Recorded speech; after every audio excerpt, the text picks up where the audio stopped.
இன்றைக்கி தை வெள்ளிக்கிழமை 2வது வாரம். நான் என்ன பண்ணியிருக்கேன்னா ஆமை வடை பண்ணியிருக்கேன்.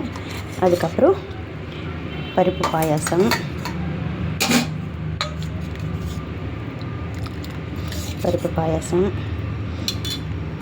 அதுக்கப்புறம் அங்கே சாதம் வெந்துட்டுருக்கு. இது வந்து பீன்ஸ் உசிலிக்கறி. உசிலி கறிக்கு என்ன பண்ணால் பீன்ஸ் பொடி பொடியாக நறுக்கி வச்சுருக்கேன். அப்புறம் வந்து இது ஒரு 8 டேபிள் ஸ்பூன் கடலைப்பருப்பு, 8 டேபிள் ஸ்பூன் துவரம்பருப்பு, 4 காஞ்ச மிளகா போட்டு குறன்னு அரைக்கணும். வெட்டியாக தண்ணியே விடக்கூடாது. தண்ணியெல்லாம் எடுத்துகிட்டு வெறும் இது மாத்திரம் அரைச்சிக்கணும். உப்பு போட்டு அரைச்சிருக்கேன். இதில் கொஞ்சம் ரெண்டுத்தையும் மிக்ஸ் பண்ணி குக்கரில் ஒரு 3 விசில் வைக்கணும். இப்போது பெருங்காயம் போட்டேன், ஏற்கனவே உப்பு போட்டிருக்கேன். இது ரெண்டுத்தையும் கலந்துடுறேன்.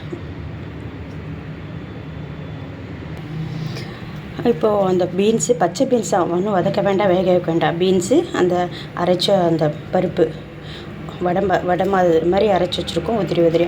இதை அப்படியே தூக்கி பெருங்காயம், உப்பு எல்லாத்தையும் குக்கரில் வச்சுட்டு மூடிட்டு 3 விசில்.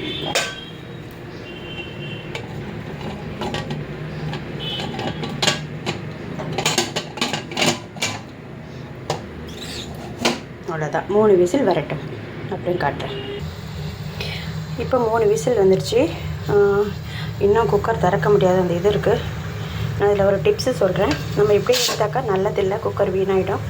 ஸோ நம்ம அதை சீக்கிரம் திறக்கணும்னா குழாக்கடியில் வச்சுட்டு இந்த மாதிரி தண்ணி திறந்து விட்டாக்கா கூலாகிட்டு நம்ம சீக்கிரம் திறந்துக்கலாம்.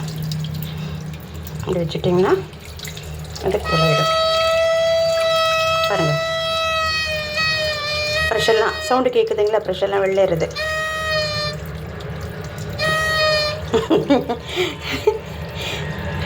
என்ன ஏன் இப்படி சீக்கிரம் பண்ணுறேன்னு குக்கர் கேட்குது. அதுதான், வேறு ஒன்றும் இல்லை. அவ்வளோதான். இப்போ நமக்கு விசில் ஈஸியாக எடுக்க வரும் பாருங்கள். அவ்வளோதான், ஈஸியாக எடுக்க வரும். இப்போ நம்ம திறக்கலாம். இப்போ வெந்துடுச்சு.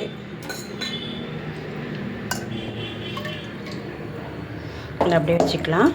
இதை ஆற வச்சு உதிர்க்கணுன்னு டைம் ஆகிடும். அதனால் நம்ம அப்படியே இதில் கொட்டிட்டு இது பண்ணிடலாம். ஃபஸ்ட்டு தாளிக்கிறதுக்கு வச்சுருக்கேன். கடுகு வெடிக்குது, கொஞ்சம் கருவேப்பிலை, இப்போ கொஞ்சம் திரும்ப பெருங்காயம். இதுக்கப்புறம் இந்த இதை எடுத்து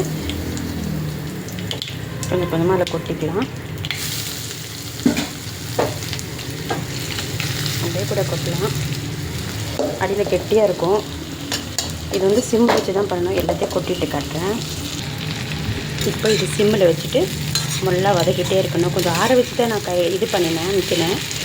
இப்போ முள்ளா வதக்கிட்டே இருந்தால் எல்லாம் இதுவாகிடும், விசில் ரெடி ஆகிடும்.